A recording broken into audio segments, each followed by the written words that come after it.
میں نے اپنے بکھرے ہوئے ڈیسک کو صاف کیا اور اپنی توجہ کیپٹن کی طرف مرکوز کی جو میرے سامنے بیٹھا تھا، اور میری آنکھوں میں وہ بے بسی نظر آ رہی تھی جو میری عموماً پرسکون شکل کو ماند کر رہی تھی۔ اس نے اپنی سیٹ میں حرکت کی، وہ بھی اپنے جوش کو بمشکل قابو میں رکھتے ہوئے، اور ایک گہری سانس کے ساتھ خود کو سنبھالا۔ تقریباً 30 منٹ پہلے ہم نے ایک اسکواڈ کی حرکت محسوس کی جو سہولت کی طرف آ رہا تھا۔ ہمیں نہیں پتا کہ انہوں نے اس مقام کے بارے میں کس طرح جانا، لیکن ہم نے فوراً کمپنی کے D1 ST پلاٹون کو انٹرسپشن کے لیے روانہ کیا، جیسا کہ ایسے حالات میں معمول کا طریقہ کار ہوتا ہے۔ ہم نے انہیں ہدایت دی کہ وہ معمول کی گشت کی طرح ظاہر ہو تاکہ ایسا نہ لگے کہ وہ سہولت سے روانہ ہو رہے ہیں۔ وہ 1 کلومیٹر دور اترے اور پیدل چلتے ہوئے آگے بڑھے۔ جیسے ہی ان کی پیش قدمی کرنے والا عنصر گھات کے مکان کے قریب پہنچا، دشمن کی حرکت رک گئی اور وہ ایک کھلی جگہ میں تقریباً 500 میٹر جنوب مغرب میں رکے، جو کہ ان کی معمول کی کارروائیوں سے انتہائی غیر معمولی تھا۔ میں اپنی سیٹ پر آگے جھک کر افسر کو جاری رکھنے کا اشارہ دیا۔ وہ اتنی تیزی سے اور جوش کے ساتھ بول رہا تھا کہ کبھی کبھار اس کے موٹے مشرقی لہجے کی وجہ سے اس کا کہنا سمجھنا مشکل ہو جاتا تھا، لیکن بہرحال میں اس کی زبان پر اتنی مہارت پر متاثر ہوا جو اس نے اتنی کم مدت میں حاصل کی تھی۔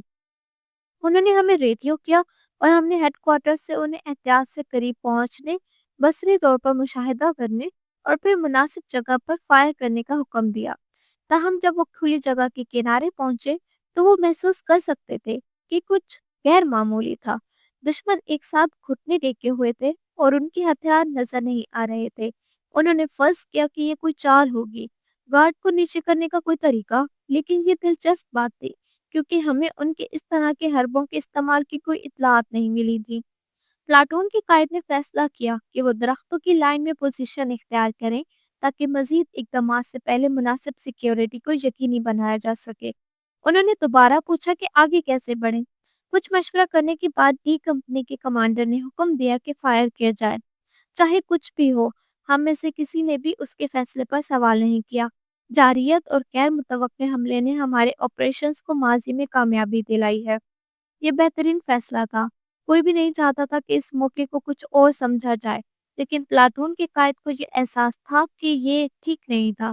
یہ بہت مختلف تھا، بہت عجیب تھا۔ اس نے توقف کیا اور لفظوں کو احتیاط سے چنا، جیسے وہ کچھ کہنا چاہ رہا ہو۔ اس نے پلاٹون کو رکنے کا حکم دیا اور کمپنی کے کمانڈر کے حکم کی برخلاف آگے بڑھا۔ جیسے ہی وہ قریب پہنچا، ان میں سے ایک کھڑا ہوا، اپنے ہاتھ بلند کیے، اور تبھی اس نے سب سے عجیب بات دیکھی جو ابھی تک تھی۔ وہ ہیلمٹس نہیں پہنے ہوئے تھے۔ سر، ہم انہیں دیکھ سکتے تھے، اصل میں نہیں۔ میرے چہرے پر اس کے آخری بیان پر حیرت ظاہر ہوئی، لیکن میں خاموش رہا۔ میری خاموشی نے اسے آگے بڑھنے کا اشارہ دیا۔ میں اس کی کہانی میں اتنی دلچسپی لے رہا تھا کہ مجھے درمیان میں کچھ نہ کہنا پڑا، حالانکہ میرا دماغ مجھے بار بار ڈی بریفنگ شروع کرنے کا کہہ رہا تھا۔ میں نے اپنے خیالات کو روک لیا۔ اس نے خود کو سنبھالا اور ایک گہری سانس لی، پھر رپورٹ مکمل کی۔ اس نے فیصلہ کیا کہ پلاٹون کو فائر روکنے کا حکم دے جب تک وہ نہ کہے۔ جیسے ہی اسے احساس ہوا کہ وہ واقعی ہتھیار ڈال رہے ہیں، EPW ٹیم کو آگے بڑھا کر انہیں قابو میں کیا۔ ذاتی طور پر مجھے یقین نہیں ہے کہ بندھن انہیں روک پائیں گے، لیکن مجھے لگتا ہے کہ اس سے پلاٹون کو ان چیزوں کے اتنے قریب ہونے میں زیادہ تحفظ کا احساس ہوا۔ وہ 5 منٹ میں گیٹ پر واپس آنے والے ہیں۔ اس وقت تک یہ آپ کو اطلاع دینا ضروری نہیں سمجھا، مگر جب انہوں نے ہتھیار ڈالے، مجھے حکم دیا گیا کہ آپ کو جلدی سے اس صورتحال سے آگاہ کروں اور آپ کی موجودگی ہیڈ کوارٹر میں اس بریفنگ کے اختتام پر ضروری ہے۔ میں نے اس کے کہنے کے بعد کمرے کی فضا کو کچھ لمحوں کے لیے ساکت ہونے دیا۔ یہ کہنا کہ میں شوق میں تھا میرے جذبات کی توہین ہوگی۔ میں نے اپنے سوالات کو اس وقت تک روکنے کا فیصلہ کیا جب تک کہ میں اس صورتحال کا ذاتی طور پر ہیڈ کوارٹر میں جائزہ نہ لے سکوں، لیکن یہ بالکل نیا تھا، اس کا کوئی نظیر نہیں تھا۔ جو کچھ ابھی ہوا اور میں اس بڑھتی ہوئی صورتحال کو کس طرح سنبھالتا ہوں، اس کے اثرات اتنے گہرے ہوں گے کہ یہ پورے جنگی عمل کو متاثر کر سکتے ہیں۔ میرا دماغ 1000 خیالات میں دوڑ رہا تھا اور میں ہر ایک تبدیلی پر غور کر رہا تھا جو یہ واقعہ لائے گا۔ میری خواہش تھی کہ صرف ایک ذرا سا حصہ ہی سمجھ سکوں کہ اس سب کا کیا مطلب ہے۔ یہ قیدی جو ہمیں معلومات فراہم کر سکتے ہیں، وہ جنگ کو تبدیل کر سکتی ہے۔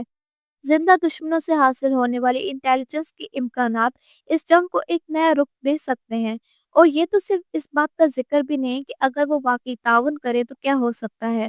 ہمارے اہداف اب صرف ایک اور ماہ زندہ رہنے تک محدود نہیں رہیں گے، بلکہ ممکنہ طور پر ہم ایک جوابی حملہ کرنے کی پوزیشن میں آ سکتے ہیں۔ اب یہ کہنا شاید زیادہ ہو، لیکن پہلی بار جب سے ہماری بقا کی یہ جدوجہد شروع ہوئی، ہم شاید اس سے صرف ایک جدوجہد نہیں بلکہ ایک حقیقی جنگ میں بدلنے کی صلاحیت رکھتے ہوں۔ تو پھر چلیے اپنے مہمانوں سے ملتے ہیں۔ ہم نے میرے دفتر سے روانہ ہو کر ہیڈ کوارٹر کے اس کمرے کی طرف قدم بڑھایا جو اس علاقے میں تمام آپریشنز کا ٹیکنیکل آپریشن سینٹر تھا۔ کمانڈر سینٹر میں مختلف نوعیت کے افسران موجود تھے، کچھ میرے اصل کمان ٹیم کے ارکان جو اس حد تک زندہ رہنے میں کامیاب ہو پائے، اور باقی مختلف برانوی فوجوں سے تھے جنہیں جنگ کے آغاز سے ہی کھلی ہوئی خالی اسامیوں کو پر کرنے کے لیے منتخب کیا گیا تھا۔ اب وہ سب نئے عالمی فوجی اتحاد جس کا نام نیو وینگارڈ رکھا گیا تھا کے اعلیٰ افسران بن چکے تھے۔ ہم جیسے ہی کمرے میں داخل ہوئے، کمرہ اچانک خاموش ہو گیا۔ 20 مختلف افسران اور سپاہیوں کی آواز اور کھچاک کی آواز دم توڑ گئی۔ کمرہ خود عام طور پر بے ترتیب تھا، جہاں وہاں مختلف قسم کے نقشے، کمپیوٹر، بکھری ہوئی کاغذات اور سگریٹ کے ٹوٹے پڑے ہوئے تھے۔ داخلے کی سامنے والی دیوار پر بڑے بڑے ڈسپلے نصب تھے جو اس وقت ٹرانزٹ میں موجود متعدد سپاہیوں کی بصری فوٹیج دکھا رہے تھے۔ دوسرے ڈسپلے علاقے کے مختلف سیکیورٹی فیڈز یا علاقے کی ٹیکنیکل اوورلے دکھا رہے تھے۔ کمرے کے وسط میں ہمارے مصنوعی ذہانت کا ایک بڑا نقشہ رکھا تھا جو میز پر 3 ابعاد میں پروجیکٹ کیا گیا تھا۔ میں میز کے قریب پہنچا اور ڈسپلے کو ڈیٹیکٹڈ کے ارد گرد کے ایریا پر زوم کیا جہاں ایک دوست پلاٹون کا نشان اور دشمن کے عناصر ایک ساتھ حرکت کرتے ہوئے دکھائی دے رہے تھے۔ جناب، میں نے کمرے کو آرام سے خطاب کرتے ہوئے کہا، جاری رکھیں سارجنٹ، ان کے پلاٹون کے سائرن کا بصری فیڈ مکمل سکرین پر دکھاؤ۔ میں فرض کرتا ہوں وہ ہمارے مہمانوں کے ساتھ ہوں گے۔ میں نے ہدایت دی۔ کیا بہتر طریقہ ہو سکتا ہے جواب لینے کا سوائے اس کے کہ خود جا کر دیکھوں؟ بالکل سر، ابھی بھیج رہا ہوں سر، میری بائیں طرف بیٹھیے۔ کمیونیکیشن سارجنٹ نے جواب دیا اور کی بورڈ پر تیزی سے کام کرتا رہا۔ کمرہ جو اب دوبارہ زندگی سے بھر چکا تھا اپنی توجہ دوبارہ اسکرین پر مرکوز کر چکا تھا۔ میں بڑے دھیان سے اسکرین دیکھ رہا تھا جیسے وہ متعدد ان پٹ سے تبدیل ہو کر ایک واحد بصری فیڈ میں منتقل ہو گیا۔ پلاٹون سارجنٹ ایک ٹرانسپورٹ گاڑی کے پیچھے بیٹھا تھا، اس کی رائفل اس کے پیچھے ایک مکتوب ٹرک کے 8 قیدیوں کی طرف مڑ کر رکھی ہوئی تھی۔ اس کی انگلی ٹریگر کے قریب تھی، ہر وقت فوراً کارروائی کرنے کے لیے تیار۔ قیدیوں نے مجھے ابھی تک بہت کم معلومات دی۔ ان کے سروں پر ریت کے تھیلے پڑے ہوئے تھے جن پر اجلت سے گلاسز پہنائے گئے تھے۔ قیدیوں کی حالت ہے حد پرسکون تھی۔ ان کا ساکت رہنا اور اسکرین پر سبز فلٹر سے نمودار ہونا ہمارے سپاہیوں کی گھبراہٹ کو مزید اجاگر کر رہا تھا جو ٹرک میں ان کے پیچھے کھڑے تھے۔ کمرے میں مرکزی دروازے سے پنگ کی آواز آئی جو بتا رہی تھی کہ گیٹ پر ہمارا قافلہ پہنچ چکا تھا۔ میں نے منظوری کی علامت کے طور پر سر ہلایا اور دروازے کے ایئر لاک کو کھولنے کی اجازت دے دی۔ میں نے ڈی کمپنی کے کمانڈر کی طرف دیکھا جو ریڈیو پر بات کر رہا تھا، جس سے میں نے اندازہ لگایا کہ وہ پلاٹون سارجنٹ کے ساتھ رابطے میں ہوگا۔ پلاٹون سارجنٹ سے کہو کہ جو کھیت میں سب سے نمایاں تھا اسے الگ کر لے، باقی سب کو بلاک میں بھیج دو، ان میں سے کوئی بھی ایک ہی کمرے میں نہ ہو، سمجھ گئے؟ جی سر، ابھی اس سے رابطہ کر رہا ہوں کپتان آرکپوف۔ میں نے اس افسر کی طرف مڑتے ہوئے کہا جس نے مجھے پہلے بریف کیا تھا، تمام دوسرے کام روک دو اور باقی انٹیلیجنس ٹیم کے ساتھ ترجمے کے ٹھیکیداروں کو بھی شامل کر کے میرے ساتھ انٹروگیشن بلاک میں آؤ۔ تمہارے پاس 10 منٹ ہیں۔ میجر میسری ڈاکٹر فریزر کو ڈھونڈو اور اسے وہاں لے آؤ۔ ہم یہ سب شروع کریں گے، کوئی وقت ضائع نہیں کرے گا۔ باقی سب معمول کے مطابق دفاعی آپریشنز جاری رکھیں۔ اگر کوئی اہم تبدیلی ہو تو فوراً اطلاع دو۔ ترقیوں کے ساتھ ساتھ اور 100 میل کے دائرے میں کسی بھی قسم کی حرکت کا پتہ چلنے کی اطلاعات۔ اگر آج کچھ بھی ہمارے راستے میں آیا تو میں نہیں چھوڑوں گا۔ یہ کہہ کر میں کمرے سے باہر نکلا اور پیچھے سروں کی آواز آئی جب ہر کوئی اپنے کاموں کو تیز کر کے مکمل کرنے میں لگا تھا۔ ذمہ داری میں اس لمحاتی غفلت کا فائدہ اٹھاتے ہوئے میں نے اپنے صبح کی کافی کی تلاش کا فیصلہ کیا۔ اگرچہ میرا دل پہلے ہی جوش کی کیمیکل سے دھڑک رہا تھا اور شاید مجھے اس کی ضرورت نہیں تھی، پھر بھی مجھے معلومات کی ایک جھلک چاہیے تھی۔ یہ ذہن کو بے چینی کے اوقات میں سکون دینے میں مدد دیتا تھا۔